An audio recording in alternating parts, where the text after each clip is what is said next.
Good morning and happy St. Patty's Day from the Saxton podcast. I'm with Deuce today.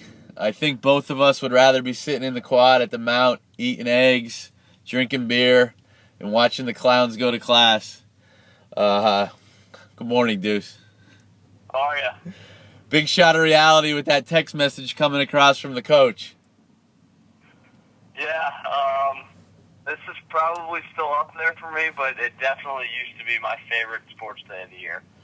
11 years ago, an epic day where I think your dad might have backed up the beer truck right to the room with how much beer he provided that day.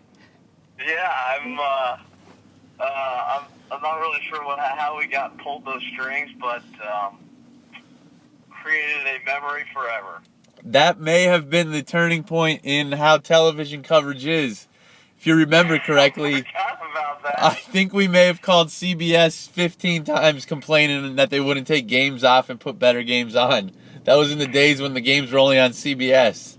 I totally forgot that we tried to call the CEO. We didn't want to talk to the grunts either. We wanted the head of broadcasting. Yeah, we wanted to go right to the top. Maybe the message got through. Well, it certainly has changed for the better. Yeah, I agree. Where would these 2 days rank for you in the sports year? Back then, it was definitely number one. Now I'm a little bit mellower. I'm in a little bit more into golf. So first day of the Masters is probably my number one, but I think this is my number two. Yeah, I go reverse order. I wasn't that excited till I woke up today, and I feel the 21-year-old jitters again. Yeah, I hear you. I mean, it's a really, really good day, and I think part of it is because it starts so early in the day at 12, and it just keeps going for 4 straight days, basically. I think it's a great month is September with the NFL and college starting, and usually the Ryder Cups mixed in there. So that's more of a month than just a day, but. Yeah, the Ryder Cup NFL weekend is the best, but we don't get that every year, so that's why I can't rank it. And I think you have to throw in those Saturdays with the AFC, NFC wildcard games and the divisional games. Best football weekend of the year for me by far are those playoff games. Yeah, I agree. I would like to see now, it's next year might change with some of the news. They're going to increase the purse and some of the other frills for this Arnold Palmer Invitational, and I'm assuming, he might not be around more than a year or two with his health. But I think this tournament could make this weekend even better if they can just start to pull a few more big names. I know that a lot of the tournaments have gotten a little bit bigger and the fields have gotten a lot better through the years. But are you okay with the 4 majors? And are you okay of where they're positioned during the year? No and no. I need to see. I like what the U.S. Open is doing, moving it back and forth between traditional places like Oakmont, Winged Foot, and then trying some new places out like Chambers Bay. I think they need to keep doing that. I think the biggest problem I have is the PGA needs to find more creative courses. Why not take it to one of the Bend and Dunes courses or Stream Song or something like that? And I think they need to move it on the calendar. I don't know exactly where, or how they would do it, but I think they need a different spot on the calendar. Yeah, the PGA, I've always thought they need to differentiate themselves somehow. I've always went down the road of maybe changing the format. I'm not sure how you do it, maybe a USAM type style. But it is it doesn't feel as big as the other 3 majors. Totally agree. I think if you pulled some players, I wouldn't be shocked if someone would rather win the Players over the PGA. I know Jason Day is a really good player, but does it really feel like he's a major champion because he shot 20,000 under last year at the PGA? I don't know. It's different. I think they need to. I like how they make it a little easier than the others, but I think they need to find some niche course-wise that separates them from the others, like you said. Yeah, and are you okay with just 4 majors? I'm okay with 4. Yeah, I don't. I know the LPGA went to 5, and I don't really like it, especially since sports fans, sports media, we have to compare everyone to everybody else, eras to eras. So I think once you jump to 5, I think it makes it tough. Sticking with the golf theme, you had said in our preview you weren't certain that Tiger would play this year. There was a tweet. Elkington said he doesn't think he'll play. Have you heard any update? No updates except from Tiger himself. He occasionally will post on his website just kind of happenings in his life, new projects he's taking on. He had a big unveiling and opening for his Blue Jack National Club outside of Houston, which, by the way, looks spectacular. But from what I've read and what he said, chipping, putting, and still just hitting, some short irons into a simulator. There was a rumor that he had hit drivers a couple of weeks ago, but I guess that got shot down quickly. So there's no way I think you see him at the Masters. Oakmont seems like a beast to come back at. I would be shocked if he didn't just shut it down until the fall series. Take some of those, free money grabs like the Fries.com, stuff like that, get in tournament shape and come back fresh next year. I think that's a smart way, and I think that's what he's thinking at this point. Yeah, we're about 20 days away from the Masters. Actually, probably 3 weeks to the day. And he's not even swinging a driver or hitting long irons. It would be tough for him to be in Masters shape. No, if he played, there's no way he'd be in shape for that. I wouldn't bet against him just taking a 3-wood, a wedge, and a putter and making the cut around there, though, as well as he knows it. But the comment I think that really struck me was last week. He said, he regrets losing majors and years off of his career by coming back too soon last time. So that tells me that he's going to play it smart this time. I think that with the injuries and some of the behind-the-scenes stuff that have happened, it's easy for him to become more human. But in each of his speeches or interviews, he sounds like an everyday person now. Yeah, it's double-edged sword because I used to like Killer Tiger and, go fuck yourself, Tiger, but, it's kind of nice to see him like this, just kind of friends with everybody. I know Jason Day has kind of turned him into a mentor of sorts. He'll call him every once in a while and ask for advice. I know Rory has done the same, so he's, kind of taking on that role that Arnie and Jack did. Where are we this week with the guys who are playing? We're at Bay Hill this week, the Arnie tournament. A lot of guys like it. It's because of the Olympic year. It's on in a weird spot in the calendar with the match play coming up next week, and then the Masters in 2 weeks. It's kind of a bunch scheduling, so it's a top-heavy field. Rose, Rory, Adam Scott, Henrik Stenson, Jason Day, Matt Kuchar are kind of your big names there, and then there's not really that middle tier that we usually get in a good tournament. So you'll probably see the leaderboard filled with a couple of no names for non-every week golf watchers, and then you'll see the big guys probably sink their teeth into it this week and overpower some of the kind of lower-level tour guys. What type of player typically does well at Bay Hill? Ball striker is kind of what I'm looking at. Tee to green type of game. Tiger won here 8 times, so he kind of skews the profile of a player. It's tough to really nail someone down because he was so good at everything. But if you really break him down when he was dominating this course, he was long off the tee. He sprayed it around a little bit. It didn't really hurt him. Really good iron player, especially the long irons. And if he did miss a green, he was almost automatic to get up and down. So I really like the guys the really good iron players. Rory, Adam Scott, Henrik Stenson are kind of the 3 that really stick out to me. Who are you looking at this week?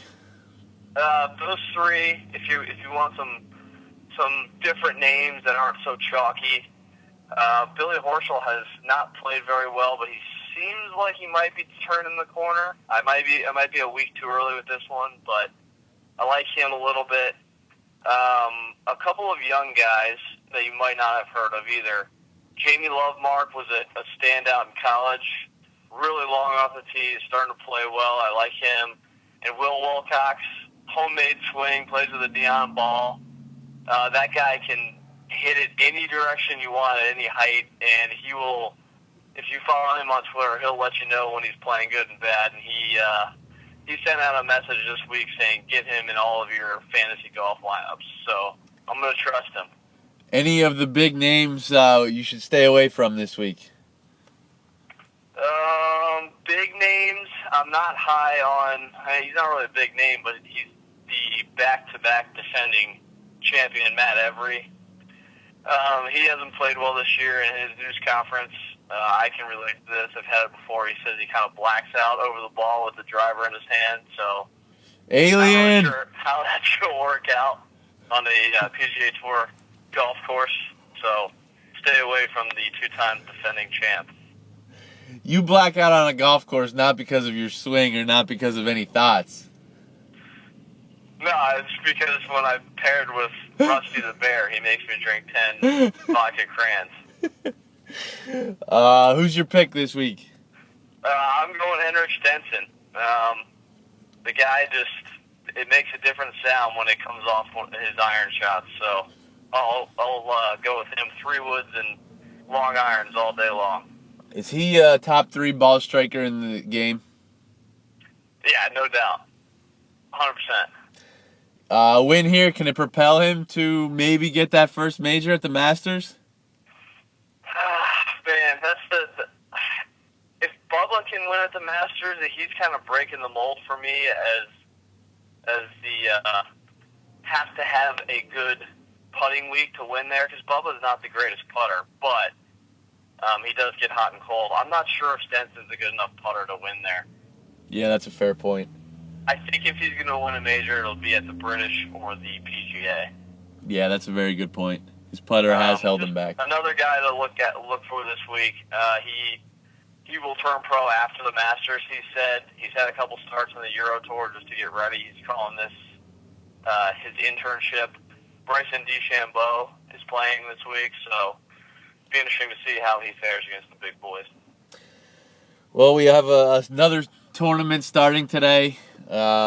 March Madness starts.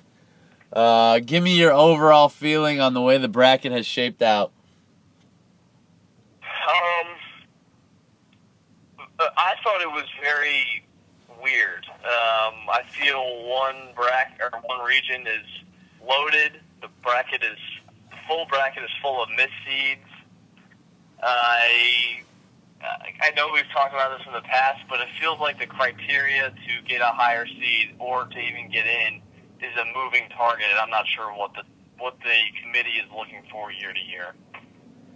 Everybody's been complaining about Monmouth not getting in. I didn't realize this till I heard Phil Martelli speak yesterday that St. Bonnie's won the regular season A10.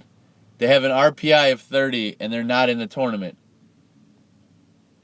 That's interesting. I did not know that. And St. Joe's wins the A10 tourney. They're an 8 seed. Dayton gets knocked out earlier in the A10. They're a 7 seed. With St. Joe's finishing with a better record. Wrong, but I think St. Bonaventure's BPI was somewhere in the 70s or 80s. Yeah. And just going through the field, I think BPI was leaned on heavily this year. Yeah, their out-of-conference schedule wasn't great. So, I mean, the committee does have a point. But I thought they should have been in above some other teams. Yeah, I don't disagree. What were they, like 23-8 this year, 22-8? Yeah, somewhere around there. I mean, they had a good record. I don't know who they beat out of conference. I'm assuming that. Nothing great. Was the reason, like you said. Yeah, but I was certainly surprised Tulsa got in. I was very surprised Syracuse got in as a 10 seed. Syracuse, I'm not that surprised, actually. I think they gave them a benefit of the doubt with Boeheim. And I think they had a top 40 BPI. Again, I'm going to keep going to the BPI, but I think just looking around at who got in, who was left out, that number seems to be holding true to the teams that got in, and they had a higher BPI. I'm going to sound somewhat like a homer here, but with Villanova losing in the Big East final, I thought that pushed them down to the 2 seed, but I thought they would be a high 2 seed and stay home in the Brooklyn-Philly region. It seems like they certainly tried to protect North Carolina from possibly having to play Villanova in Philadelphia. 100%. And I couldn't agree more. And I think besides besides Sparty maybe not being a 1 seed, I know that was the biggest theme, the protection of North Carolina, especially against going into Philly versus Nova.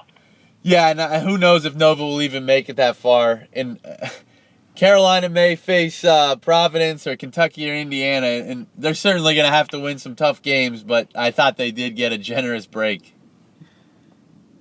Yeah, I don't really understand why, especially with the scandal. We haven't really touched on that, but that is like a top to bottom systemic fraud case that's not even being talked about. And now we're protecting him seed wise in an NCAA tournament just because everyone loves Roy. I don't understand it. Your thoughts on where Maryland was seeded? I think the 5 seed is fair based on how they ended the season. I know traditionally committees don't like teams that have been on a little bit of a slide.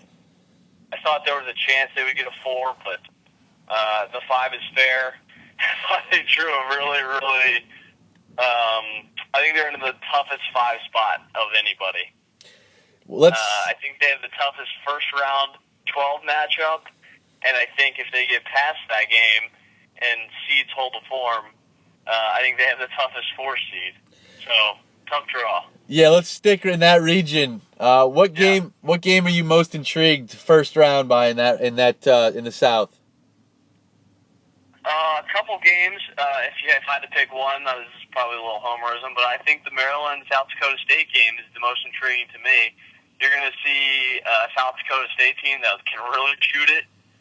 They limit turnovers, and they play smart. And then they're going to go against a Maryland team that has not shot it well, has maybe the most talent of anyone in the tournament, and plays really dumb. So one of those classic tournament matchups where you have the small, smart, very well-coached team versus the team that relies on talent. But if the talent clicks, they can make a run. So most intriguing game by far to me. Yeah, I think you make a good point there. I'm also intrigued to watch Wichita State, Arizona today. Yes, agreed. I love the way Wichita State really rats it up. Arizona has that ability too, though, so that'll be fun to watch. Yeah, I don't think an 11 seed who has to play in that playing game is ever going to win a championship with having to win that extra game. But I think early on, I think Wichita State may have an advantage getting a game out of the way already. Yeah, they played well too. I thought Vandy has some talent. A team in that South region that is somewhat of a sleeper that may go on a little bit of a run here. Not necessarily the Final Four, but. Well, I'm reading something right now that is pretty surprising. So I had Cal written down. Cal's got 3 or 4 NBA prospects. 2 of them are probably going to be top 12-ish picks. But it looks like, doesn't have anything on his status, but Ty Wallace has a broken bone in his hand, or a fracture in his hand, and he's Cal's leading scorer. So I'll have to, think about that in the next hour or so. I'm not sure what that means, if he's going to play or not. But if not Cal, then, if Maryland can get by their first-round game, then I think Maryland and Cal are similar teams with talent and coaching, actually. I think they can beat Cal. I think Kansas, if they hold form, I think Kansas-Maryland is a very interesting game. And Maryland has the tools to beat Kansas if they're clicking. So I'll homer it and say Maryland, if they get their heads on right and they play smart, limit turnovers, and maybe get Melo Trumbull going like he was last year, I think they could do some pretty good damage in this bracket. A matchup that you hope to see in that South region as we move forward. I would love to see Maryland Nova. I think that would be a great game. Some contrasting styles and some really, really good guards. Who do you think comes out of it? I have Nova actually. Wow. I'm gonna go up 95, and I'm gonna go with Nova. I had them losing to Miami. I like Miami too. Miami's got some really good guards. Maybe one of the best point guards in the tournament, even though there's a tons of them. But Rodriguez can play. Your boy Jim Larinaga. I'm shocked that you didn't go Homer. I'm worried about Jay Wright in the tourney. I love Jay. I think he's done a fantastic job at Villanova. But when it comes time to drop a play or get somebody a shot or stop a run, similar to what happened to NC State last year, I just don't think he can do it in a big game. Yeah. So who is your upset pick and your team to watch in this region? I have Wichita State. I had them going 2 rounds and losing to Miami ultimately. Other than that, I did not have a big upset in this region. Yeah, I like it. I like that we both went against Bill Self, too. I actually have them in the Final Four. Oh, man. They're the only 1 seed I have in the Final Four, though. Really? Yeah. Wow. Let's move down to the West. Your thoughts on the West region? The West, I think there's a lot of unknowns in this region. A lot of teams that people haven't seen play. I think this is maybe the most athletic region, especially when you're talking about Oregon and Baylor. I think this is a region where you could see a ton of chaos, though, because some of these teams don't have a ton of tournament experience. So those are the 3 little bullets I had for this region. Your thoughts on Oregon as the 1 seed? I'm not sure what to think about it. I watched them twice this year early on, and I was like, wow, this Oregon team is not nearly as good as they were. Was it last year or the year before when they made a little run? And then I watched them this past week, and they look pretty good. They have a couple guys that are really versatile, which I like in the tournament. I like the guys that can go low and step out and shoot. But I think there's still that element of unknown. I don't think they're that deep, which could hurt them. And I think if a team really starts to grind and slow them down, how do they react to that? Is Duke deep enough to go deep into this tourney? Well, the next question is going to be upset. I think you got to watch out for UMC Wilmington. I'm dead serious. I love me some Grayson Allen, and I think Brandon Ingram is now going to be the first pick, depending on who gets it. But Wilmington can score. They have a couple of guys that might create some mismatches for Duke, and Duke's not deep. Duke scares me. How about the team right above them? Can Yale give Baylor any trouble? I love Yale. I love their story. I love that they're in. I wish they had a different 12-5 because Baylor's so freaking athletic. I think Yale, like a first half Yale bet, them covering the first half might be a nice one, but once Baylor starts to run, I don't know how Yale's going to continuously defend that. Yeah, I think Yale's going to have to frustrate Baylor early, and Baylor's going to have to get off to a slow start. With Yale playing that Princeton-type style, it could cause some discipline issues for Baylor, but it's contingent on a slow start. I agree, and I think I like Yale in the first half. I like the slow start. It's going to wear them down eventually, I think, and it's going to be one of those things where they stick around, but they're just working so hard for every basket, and Baylor, they'll just get a couple transition baskets, like just snap of the fingers, and all that work Yale did is now gone, Yeah. So those two... But God, I would love to see it. Yeah, I agree that those Duke and Baylor games are very intriguing. Anything else intrigue you in the first round, game-wise? First round, I like the Texas-Northern Iowa matchup. Yes. I think Northern Iowa is going to win that game. I agree. Love Shaka Smart, and I think Texas is going to be really good in the next 4 or 5 years. But I think they have one there with Northern Iowa. I completely agree. What's your thoughts on the but VC? Yeah, other than that, I think the team that no one's talking about in that region is Texas A&M. Play 4 guards for the most part. I think they're all 4 seniors, or maybe 3 seniors, 1 junior.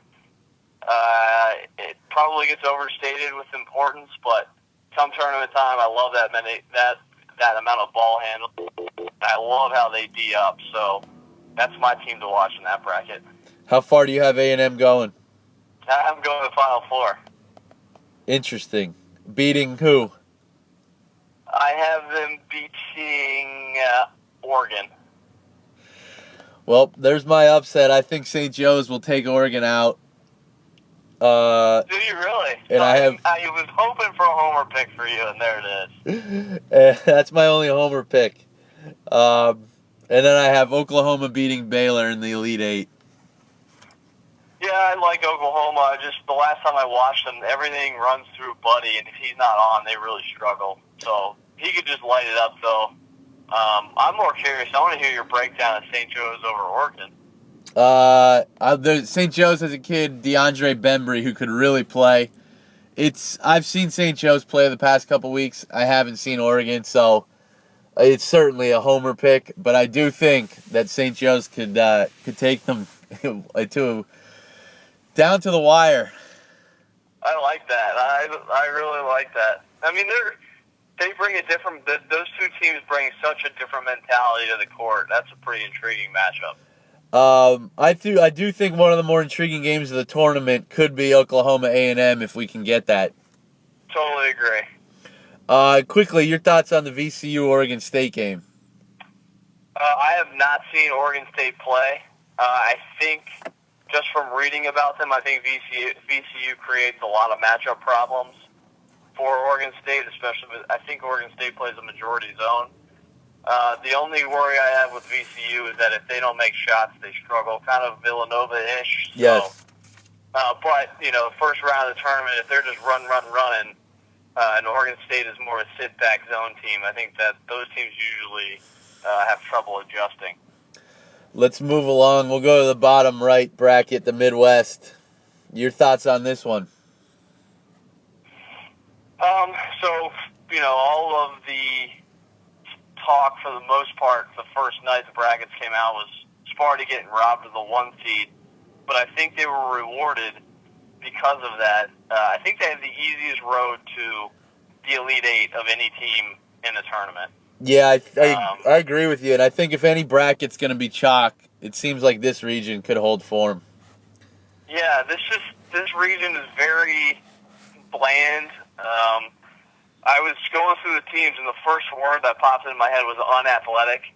A lot of teams that just run base offense with that don't rely on athletes to get them buckets, which could be a good thing. I'm sure Coach Miller thinks it's a good thing. But if you go through, Sparty has that 1 or 2 guys that if the team is struggling, they can take over the game and win one by themselves. And even their Elite Eight matchup, if it holds to form, I like Virginia, but come tournament time, I'm not sure that style really works. Yeah, agree. Well, Sparty's knocked them out two of the last 3, I believe. Yeah, exactly. This is a real grinded-out type of bracket. Some smart teams, but I just don't see anything happening here. The only upset maybe, and I don't even like this one, is Gonzaga over Seton Hall possibly, but Gonzaga struggles to score, especially shooting it from the outside, so I don't know. Iowa State going to get out of the first round this year? I don't know much about Iona, so I would assume so. But it wouldn't shock me if they got upset. They of any of the top 4, maybe 5 seeds, I think I like Iowa State the least, actually. Yeah. Maybe even 6. We can probably go to 6, and I think Iowa State would be my least favorite team. A lot has changed since the mayor's left. I don't like that decision for the mayor or for Iowa State letting them go. If you're Michigan State, do you have any worries with a second-round matchup against the 2-3 Syracuse zone? I don't, because I don't think Syracuse is going to be in the second round. Oh.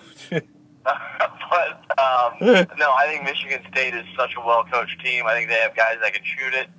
I think they have the perfect player to attack that zone in Valentine. He can penetrate, he can shoot, he can handle the ball. I love that style of player against that zone.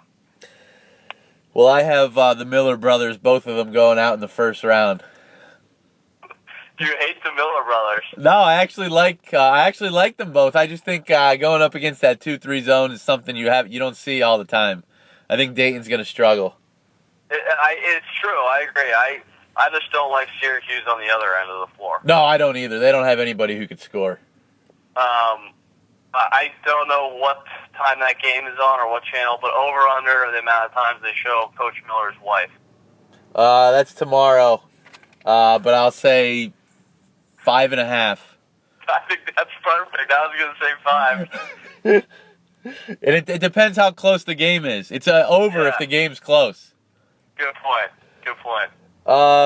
Sleeper in this bracket. I wrote down for sleeper, I put none, but since you're forcing me to, I'll put Gonzaga. Or Seton Hall. Winner of that game, I think. Yeah, that's such a tough game. Zags are a 1-point favorite, and I liked Gonzaga all week is on the Vegas line, but I wish it was higher than 1. Yeah.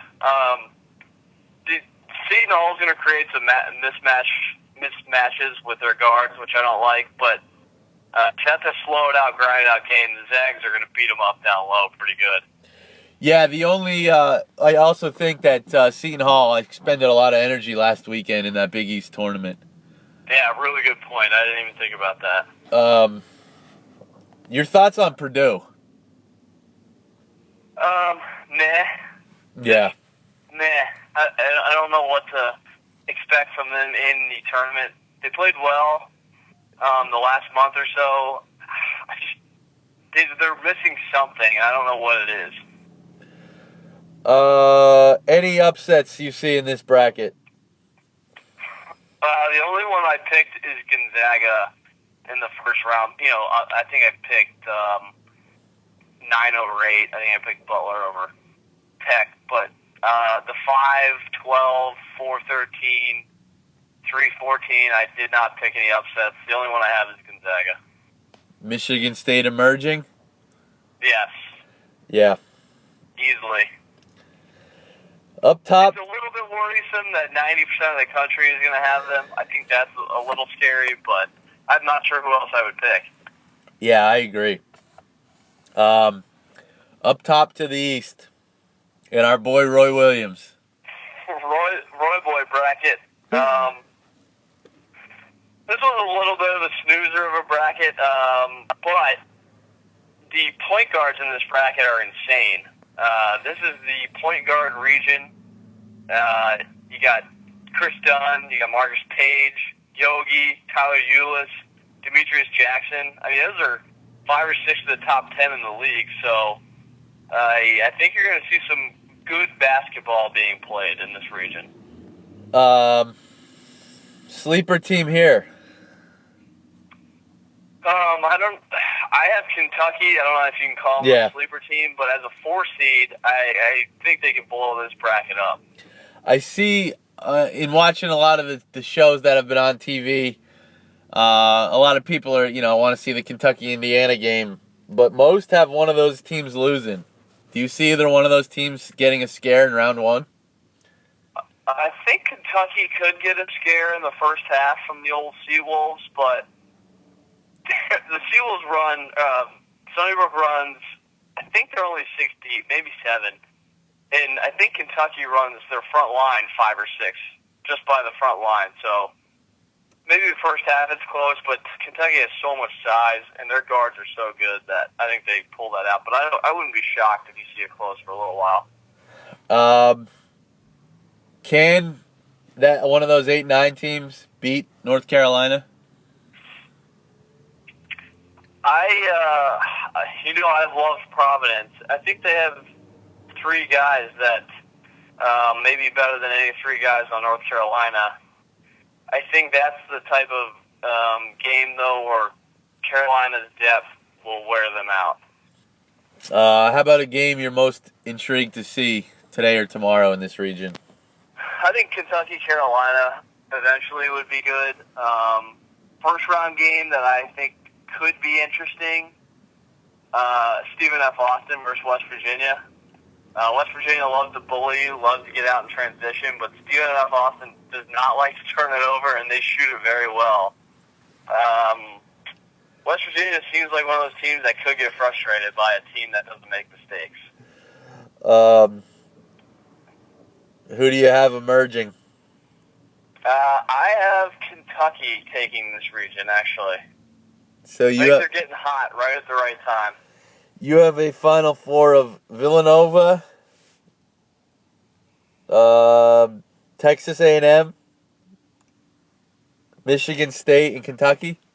I do. I know that it's obviously incorrect because there's no one seeds, but that's what I got. Who do you have playing for it all and cutting the nets down? I got Sparty Nova, and I got Sparty cutting them down. Well, we agree on the champion. I got Kansas, Oklahoma, and West Virginia, and Michigan State. I like it. I like that. That West Virginia pick's interesting. I think if they get past the first round, they could really go deep. Yeah, I would love, in that bracket, I would love to see a West Virginia Xavier game. Yes, me too. People would be bloodied. Yeah, Bob Huggins was on Marcelo and Canal the other day, and just the way he talks, he acts like he still wants to lace him up and fight somebody. Vegas-wise. Who do you have? Kansas, Oklahoma. You have Kansas in the title game? I have Oklahoma losing to Michigan State. Oh, interesting. Interesting. But as you said, it's all going on Buddy Hield's shoulders. Yep, man. He's got the ability to do it, though. Vegas-wise, I'll just run through them quick. Tell me if anything sticks out. In no particular order. Gonzaga -1 against the Hall. I like Gonzaga. Utah -9 against Fresno State. No play. Iowa State -7.5 Iona. There's a little part of me that might like Iona. I need to do a little more research, though. Purdue -9 against Little Rock. No. Kentucky -14 Stony Brook. A little too high for me. Miami -14.5 against Buffalo. I kind of like Miami. Arizona -1.5 against Wichita State. Wow, it's only 1.5? That it is. No play. Baylor -4.5 against Yale. I like Baylor. Duke -10.5 against UNC Wilmington. I like Wilmington. UNC -22 against Gulf Coast. No. Providence -2 against USC. I want to say Providence, but I think it's a stay away. Virginia -24 against Hampton. No. Butler -4 against Texas Tech.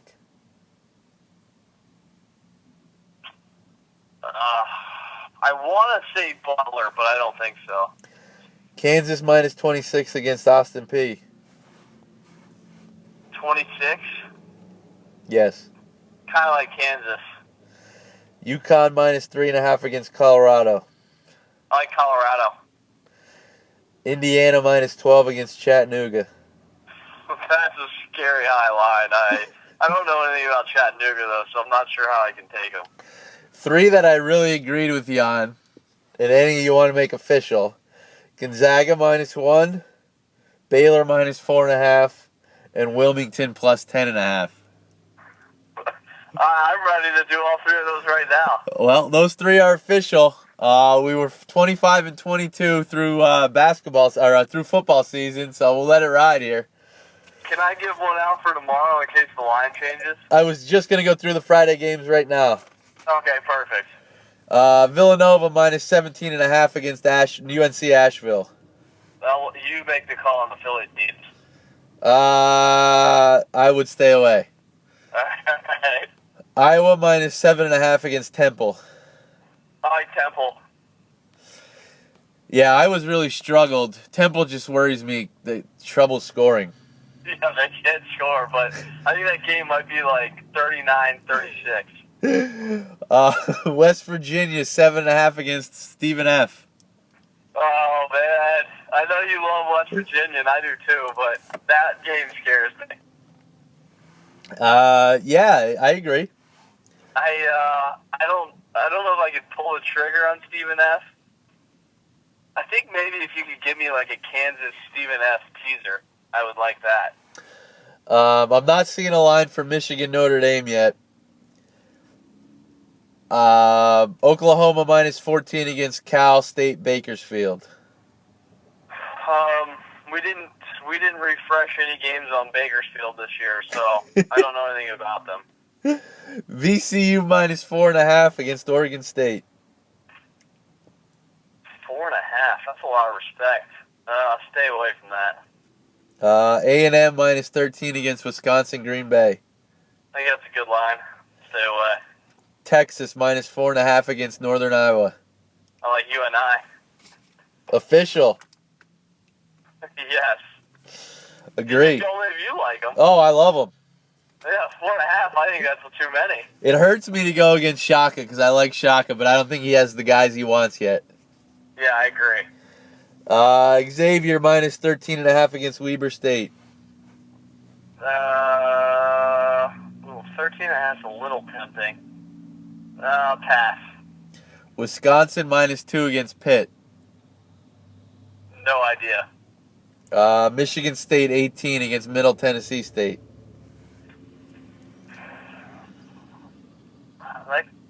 That smells like a Sparty line to me.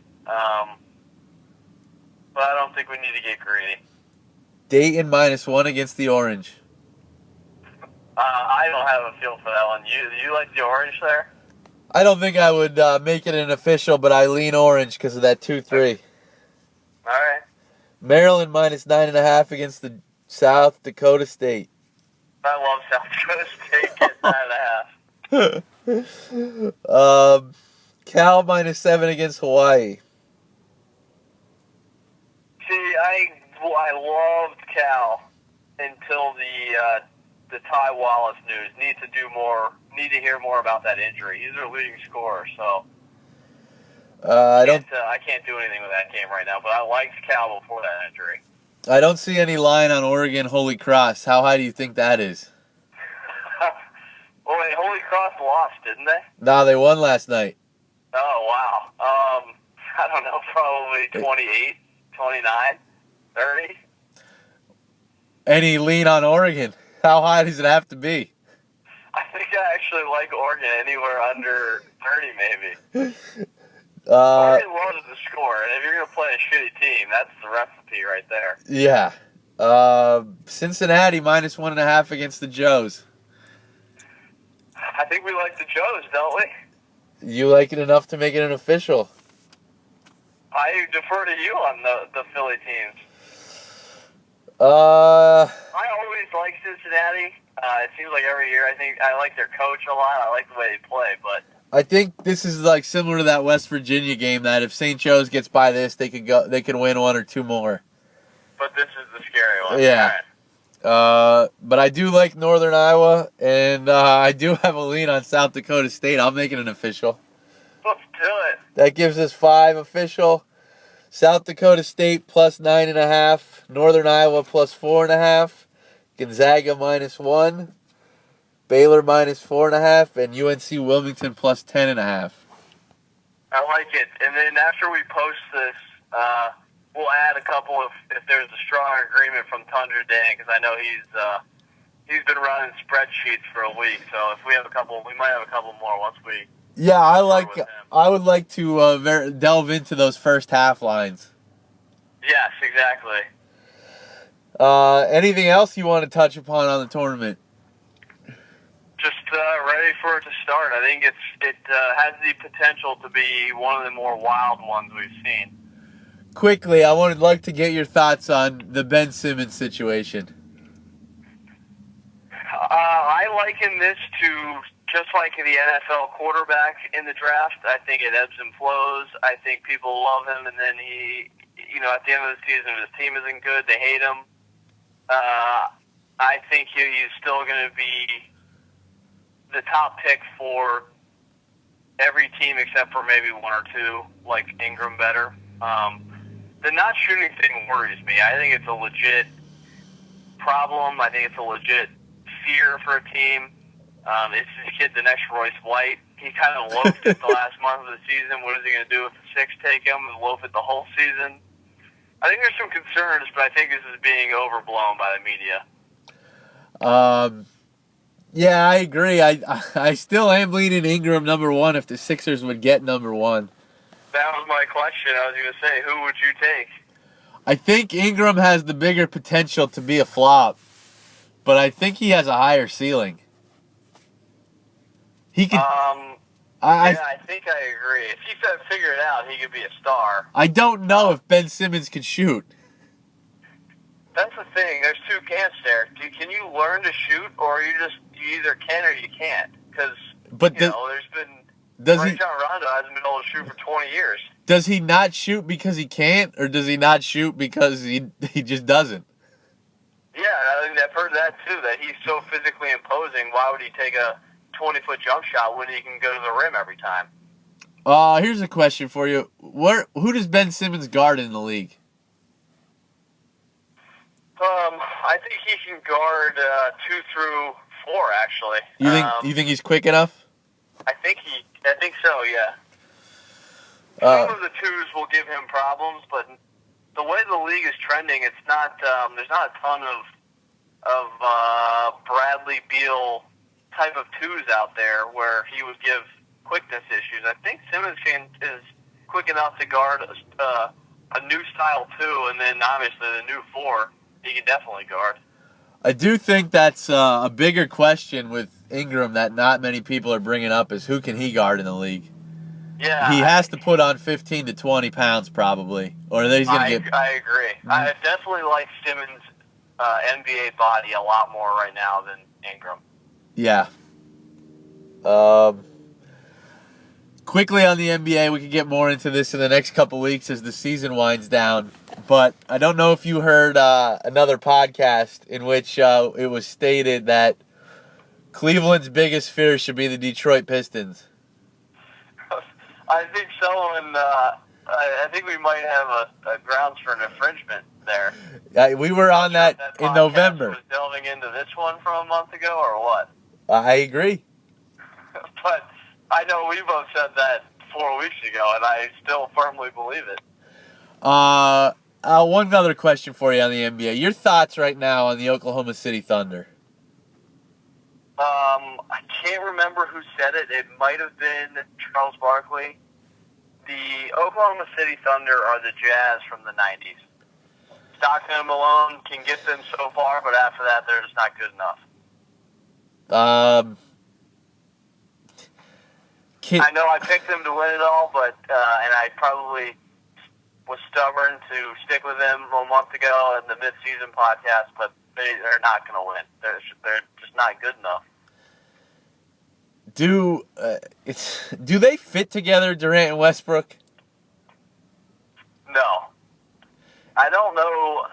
Westbrook's so good, but I don't really know who he fits with. I think he would have been so good on a 90s NBA team that had a traditional center. Like, if you put prime Shaquille O'Neal with Russell Westbrook, I think that's an NBA championship team. With the rules back then and the style of players where weren't stretch fours and Steph Curry throwing up half-court shots, I think Westbrook and Shaq, Westbrook and Robinson, Westbrook and Ewing, I think that's a dominant team. But now it's so different that you can't have the stretch four that needs the ball on the perimeter to score and Westbrook who needs the ball everywhere to score. It doesn't. it works to a point, and then you face a team that can guard it, and you don't know what to do. The question that I was trying to get at is Westbrook's personality is so dominant. Is Durant an alpha male on another team? That's a good question. I don't know the answer. I think if he came to a team, Homer City, but I think if he came to a team like Washington, where he's this prized free agent, like the savior of the city, I think maybe he can be that alpha male. Yeah, the more I think about it, the more I think it fits perfectly in Washington. And I know the Lakers have been floated around, and D'Angelo Russell's young, but I do think he needs to go somewhere where there's a guard that would get him the ball in crunch time. The only reason John Wall looks to shoot is just because his team is terrible. I mean, he can get into the hole when he's being singled by a poor defensive guard. I like that. I love that he looks to pass first. You know, the Bulls aren't very good, but the Wizards were plus 38 with him on the floor. Last night he had a triple-double, but they were minus 17 without him. And they won by like 20. So he's the prototypical point guard, pass first. I think he's a perfect complement to Durant. Yeah. And I don't think there are many perfect complements to Durant the way he plays. Yeah, I agree. Spurs Warriors tomorrow Saturday night. Who do you got? I think I'm going to go with the upset. I think I'm going to go with the Spurs. They're playing really good basketball. In any other year, we're talking about a historic year with the Spurs. What they're doing. Yeah, it's. I know they're under the radar, but it's crazy how far under the radar they are. They're 57-10. You know, I don't think they're going to win 15 games in a row, but they could tie the Bulls record and nobody's talking about it. Right, I know. And it's because it's 2 seasons long now, but the Warriors' home record, the Spurs haven't lost at home this year either, have they? I don't believe so. It's crazy. And I like the way that Aldridge is now fitting in with Kawhi. And I wouldn't be surprised if Pop pulls out all the tricks and tries to make a statement against Golden State and maybe knock their confidence down a little bit. Like, well, holy crap, maybe it's not just a cakewalk to the finals. Yeah, I do think you're right. If you could put a little bit of doubt in Golden State's head, who knows? I'm not sure what they'll try to do to slow it down, but with Duncan and Kawhi and Aldridge, I'm sure Pop can figure out a way to pound them inside. I don't know how you slow the game down with Golden State, but that's Cleveland sort of did it the first 3 games last year. And if people remember, Steph was bothered to all hell by the pace of the game and the way the refs were calling the game. So maybe Pop can do that. I know we've talked about all year that you need a 2 guards to really exploit Steph Curry. With Ginobili healthy, the Spurs have a shot to do it. If he is fully healthy and making shots, I actually, he's not Ginobili of 10 years ago by any means, but he's that crafty, physical guy that would bother Curry if he's healthy. Yeah, I agree. I think you're totally right. He is physical. He can make shots when he's playing well. And I think he's one of those veterans that might be able to get into Curry's head, too. I think that they could also go big with Parker, Leonard, Duncan, Aldridge, and West. And then you have to force Curry to guard either Parker or Kawhi Leonard. Right. My guess is they would put him on Parker. But even at his age, I think Parker can score at will against Curry. Yes. I totally agree with you. So yeah, it will be interesting to see how aggressive Pop is Saturday night. If it gets, and I'm sure it will, the Western Conference Finals, I hope the NBA lets the officials let them play a little bit so it's kind of fair. Because I think David West is the type of bully that would really, really bother Draymond Green. Yes. Because Green, he's a really good player and he likes to play physical sometimes, but when someone punches him back he really starts looking at the refs. I think David West has that respect of a veteran where the refs are going to let him play a little bit, and he could really bully Draymond Green. Yeah, but you look back to that Cleveland series last year, and Cleveland was playing with just LeBron, really. Draymond struggled those first couple games, and Golden State struggled as a team because of it. Yep, I totally agree. We've mentioned it before that he's kind of the catalyst, even though he's not the best player. Curry struggled when Draymond struggled the first 3 games last year. And I think we'd be remiss not to mention happy trails to Joey Crawford. Yeah, setting him off abruptly. I would have liked him to work that Warriors-Spurs series, actually. Yeah, as mentioned in the text we were exchanging, we don't have anybody to fix games. And it still haunts me, that Lakers-Blazers and Lakers-Kings. The Lakers-Kings, it was just egregious. How much did you like that Kings team? My favorite basketball team I've watched, probably. Yeah, I love that Kings team. The way they were put together was sort of reminiscent of how GMs are putting teams together now, and it was just so fun to watch. Yeah, Weber in his prime. Yeah, Weber, Peja, Jason Williams, Vlade. It was just so fun to watch. They had a lot of good role players, too, like Doug Christie. Love Bobby Jackson. He was really good. Yeah, Bobby. He was awesome on the break with the high whites. Corliss Williamson banging inside. Yeah, it was whoever built that team. I can't remember who their GM was, but he did a really good job of making pieces fit that shouldn't have fit, probably. Yeah, I agree. I still can't believe they didn't win one with that team. Anything else you want to talk about today? I think that's all. Well, you enjoy the tournament. Great job by you today, pal. You as well, buddy. Enjoy the best sports weekend of the year. We'll be in touch. All right, See see you, you. man.